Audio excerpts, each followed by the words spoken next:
So if you are confused as to what should your approach be towards constitutional law in your law school, you're in the right place. This video is for all the students who will be beginning with their constitutional law paper in their law school.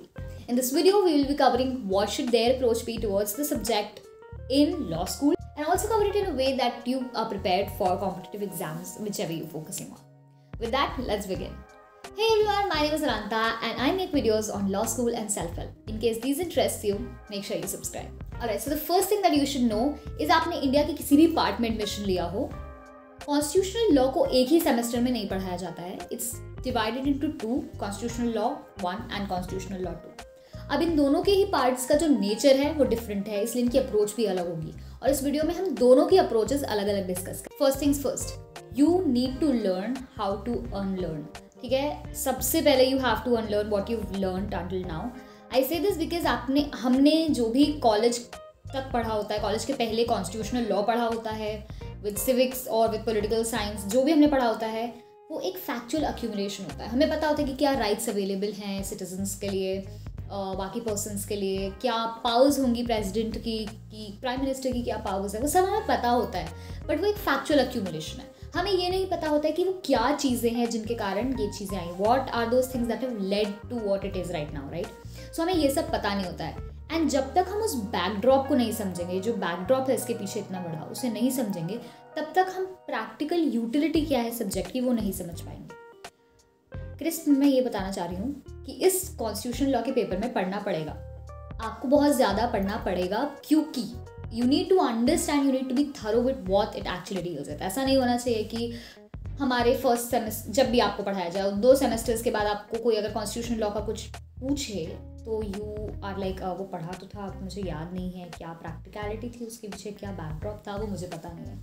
So for that अब हम जो strategy discuss करेंगे वो इस तरीके से होने वाली है, जिसमें हम लोग ये भी देखेंगे कि कैसे हम क्लास में अच्छा परफॉर्म कर पाएँ और उसके साथ साथ हम कैसे बेटर परफॉर्म कर पाएँ इन आवर एग्जाम्स, या फिर हम किसी भी कॉम्पिटिटिव एग्जाम की प्रिपरेशन करना चाहते हैं तो हमें ओवरऑल जो 360 डिग्री व्यू है उस पूरे सब्जेक्ट का वो कैसे मिले.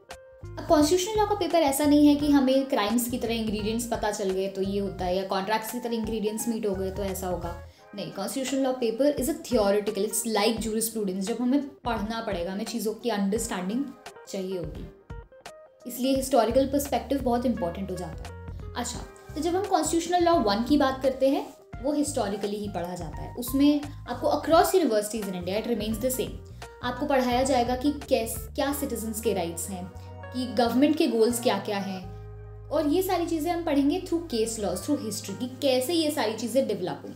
जब हम कॉन्स्टिट्यूशनल लॉ 1 की बात करते हैं तब हम एक एक्सपेंसिव व्यू, एक इंटरप्रिटेशन में डिफरेंस आ सकता है, क्योंकि जैसे हम आर्टिकल 21 की बात करेंगे जहाँ पे हम देखेंगे कि किस तरीके से आर्टिकल 21 बहुत एक्सपेंसिव है, उसकी इंटरप्रिटेशन कैसे धीरे धीरे चेंज हुई है, कैसे कैसे बढ़ती गई है. अब हम डील कर रहे हैं कि क्या राइट टू डाई भी आर्टिकल 21 के अंदर आएगा. So it's expensive, right. And because it's expensive it includes जो हिस्टोरिकल पर्सपेक्टिव है कि क्या क्या चीज़ें हुई हिस्ट्री में, पूरी हिस्ट्री क्या रही जिसके कारण हम इस लॉ को पढ़ रहे हैं, कि चीज़ें इस तरीके से हैं हमारे लीगल सिस्टम में. यू नीड टू रिमेंबर कि कॉन्स्टिट्यूशनल लॉ 1 और कॉन्स्टिट्यूशनल लॉ 2 में बहुत डिफरेंस है, इंटरलिंक नहीं है दोनों, ठीक है ना.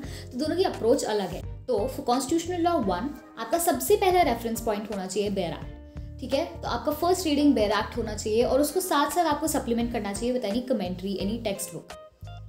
आप वी एन शुक्ला रेफर कर सकते हो, आप MP जैन रेफर कर सकते हो, आप जैन पांडे रेफर कर सकते हो. दीज और मतलब बहुत सारी बुक्स अवेलेबल हैं. यू चूज़ किस टाइप की लैंग्वेज आपको ज़्यादा अच्छे से समझ आ रही है किस बुक की, और उस एक बुक को पकड़ो, उससे पढ़ो. उसके बाद you need to read some extra scholarly materials, जैसे कि 3-4 बुक्स के नाम मैं आपको दे दूंगी लास्ट में भी. जैसे कि ग्रैनुअल ऑस्टिन की एक बुक है working of the democratic constitution. उसमें उन्होंने बहुत अच्छे से बताया है कि हर आर्टिकल जो कॉन्स्टिट्यूशन है उसके पीछे का क्या माइंडसेट रहा, क्या इंटेंट था, वो आपको बता देगी. मतलब वो कॉन्स्टिट्यूशनल असेंबली डिबेट्स पढ़ने की आपको ज़रूरत नहीं पड़ेगी उस बुक को पढ़ने के बाद, क्योंकि वो बहुत क्रिस्प में आपको बता देती है कि वो एग्जैक्टली आर्टिकल के पीछे माइंडसेट क्या था. ठीक है, तो ये आपकी अप्रोच होनी चाहिए. जब भी आपकी क्लास में चल रहा है कोई आर्टिकल, आप उसको बेयर एक्ट से पढ़ो, आप कमेंट्री से पढ़ो, और उससे रिलेटेड जो भी बुक्स है, एकेडमिक बुक्स जो उससे रिलेटेड है, आप अपने टीचर्स से भी पता कर सकते हो कि मैं सर इसके लिए कौन सी एक्स्ट्रा स्कॉलरली मटेरियल पढ़ सकता हूँ या पढ़ सकती हूँ. That will help.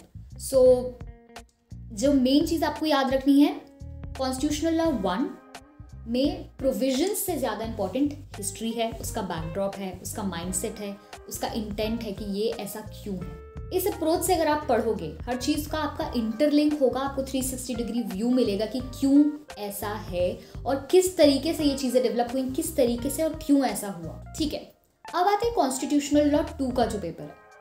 Constitutional law 1 में हमने सिटीजन्स को उनके राइट्स दे दिए, हमने गवर्नमेंट्स के गोल सेट कर दिए। अब हम देखते हैं कॉन्स्टिट्यूशनल लॉ 2 में कि गवर्नमेंट एक्चुअली वर्क कैसे करेगी, क्या होंगे सेंटर और स्टेट के रिलेशन, फेडरल स्ट्रक्चर कैसा होगा कंट्री का, एडमिनिस्ट्रेटिव स्ट्रक्चर कैसा होगा, गवर्नेंस क्या होगी कंट्री की, ये सारी चीज़ें डिस्कस करते हैं हम यहाँ पे। पोजीशंस, डिफरेंट कॉन्स्टिट्यूशनल पोजीशंस क्या क्या है, उनके पावर्स, उनके फंक्शंस, उनकी लिमिटेशंस क्या क्या है, वो सब डिस्कस करते हैं। तो यहाँ पे हम हिस्ट्री को बहुत ज़्यादा इंपॉर्टेंस नहीं देते, हिस्ट्री का रेलेवेंस यहाँ पे 0 हो जाता है।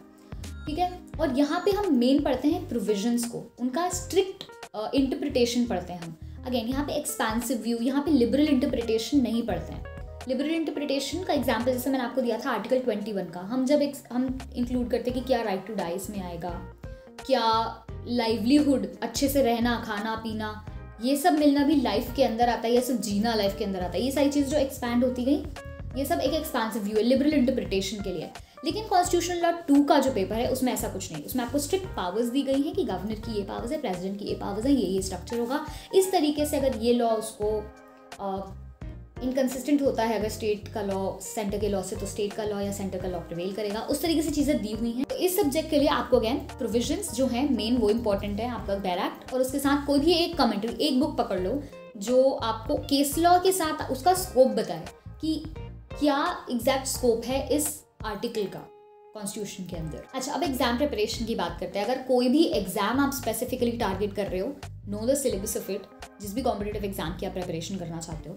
फॉर एग्जाम्पल, अगर आप जुडिशरी की प्रिपरेशन करना चाहते हो तो आप उसका सिलेबस देखो। जनरली जुडिशरी में कॉन्स्टिट्यूशनल लॉ 1 से ज़्यादा क्वेश्चंस पूछे जाते हैं। ऐसा नहीं है कि कॉन्स्टिट्यूशनल लॉ 2 को टच नहीं किया जाता है, नहीं आते हैं उससे भी क्वेश्चंस, लेकिन कॉन्स्टिट्यूशनल लॉ 1 को ज़्यादा क्वेश्चंस आते हैं। उसका क्या मतलब, किस तरीके से उन चीज़ों पे पहुंचे, वो सारी चीज़ें ज़्यादा इंपॉर्टेंट होती हैं। तो वो जुडिशरी में कॉन्स्टिट्यूशनल लॉ 1 पे आपको ज़्यादा फोकस करना चाहिए। उसके बाद अगर आप किसी तरीके के एग्जाम, जैसे यूपीएससी जैसा कोई एग्जाम प्रिपेयर कर रहे हो, तो कॉन्स्टिट्यूशनल लॉ 2 वहाँ ज़्यादा आता है। वहाँ पे गवर्नेंस कैसी है, स्ट्रक्चर, एडमिनिस्ट्रेटिव लॉ, ये सारी चीज़ें ज़्यादा आती हैं। तो फिर आपको यूपीएससी के लिए उन चीज़ों पे ज़्यादा अच्छे से फोकस करना है। तो इम्पॉर्टेंट चीज़ ये है कि आप जिस भी एग्जाम के लिए प्रिपेयर कर रहे हो कॉलेज के साथ साथ, जब भी आपका एकेडमिक ईयर चल रहा है, वो ये है कि आप सिलेबस देखो, आइडेंटिफाई करो कि कितने डेप्थ में यहाँ क्वेश्चंस आते हैं। तो उस डेप्थ में क्लास में जब ये टॉपिक हो रहा है उसके साथ साथ पढ़ते जाओ। अगर फॉर एग्जाम्पल आपको जुडिशरी की प्रिपरेशन करना है और जब कॉन्स्टिट्यूशनल लॉ 1 चल रहा है और अगर आपको स्टेट पढ़ाया जा रहा है, आर्टिकल 12 पढ़ाया जा रहा है, तो गेट टू नो कि यार जुडिशरी में उस टॉपिक का कितना इंपॉर्टेंस है, और जितना इंपॉर्टेंस है जब क्लास में वो चीज़ पढ़ाई जा रही है उसके साथ साथ पढ़ो, तो आपको ये समझ आएगा कि यार इतना तो मुझे क्लास में पढ़ाया, इस एग्जाम के लिए मुझे इतना और डिटेल में पढ़ना है, और अब मेरी ये अप्रोच होनी चाहिए। अगर आपको डाउट्स होंगे और एक्स्ट्रा चीज़ें चाहिए होंगी तो your teacher will be able to help. लेकिन एक पूरा सेमेस्टर, 2 सेमेस्टर या 4-5 सेमेस्टर निकलने के बाद जब आप वापस वो चीज़ें खोलोगे तो आपको वहाँ उतना टाइम नहीं मिलेगा उस चीज़ को कवर करने के लिए। At this point of time हम नोट्स भी बना सकते हैं, बहुत अच्छे से प्रिपेयर कर सकते हैं और उन चीज़ों को साइड में रख सकते हैं, ताकि जब हम वापस प्रिपरेशन पे आएँ तो वी हैव एक अच्छा मटेरियल रेडी विद अस। अच्छा, so what is that one mistake that professors notice students committing? That is कि वो ये है कि static knowledge is not sufficient for this paper. You need to read because it's a theoretical discipline. You need not just rely upon क्या class में पढ़ाया गया है. That will never be sufficient. In fact, in videos के लिए I have a series of videos on how to study contracts, how to study torts, how to study constitutional law, how to study jurisprudence, ये सब. और इन सब के लिए मैंने अलग अलग टीचर्स से बात करी. और मोस्ट कॉमन चीज़ जो उन्होंने बोली, जो उनको स्टूडेंट्स के बिहेवियर में पसंद नहीं आती है, सब्जेक्ट के अप्रोच के लिए पसंद नहीं आती है, वो ये है कि they do not refer to text. They rely upon class में जितना करा दिया उतना काफ़ी है. So for constitutional law as well, refer to the text. And एक चीज़ जो बहुत एक्सप्लिसिटली मेरे टीचर ने बोली is that blogs, articles, PPT online जितनी भी होती है उनको मत रेफर करो, उन पे रिलाई मत करो, क्योंकि वो आपको बहुत रिस्ट्रिक्टिव चीज़ें देंगी. आपको कहानी पढ़नी पड़ेगी कि क्यों ऐसा हुआ है. आपको रीड करोगे तभी आपको बेटर अंडरस्टैंडिंग आएगी किसी भी चीज़ की. ऑल्सो आपकी आंसर राइटिंग भी तभी इंप्रूव होगी जब आप ज़्यादा पढ़ोगे। और एक लास्ट में ये चीज़ मैं बोलना चाहूँगी कि you need to tune yourself with the recent developments that are going. In the end, I have some list of books that I've attached. So if you interested in reading before college as well, आप वो भी पढ़ सकते हो। कुछ reference की books भी मैंने डाल दी हैं, कमेंट्रीज डाल दी हैं। तो I hope this video helped you. And in case you want any other video, you can let me know in the comments. Make sure that you subscribe if you had a good time. You share with your friends. I'll see you in the next video. Till then, keep watching. Namaste.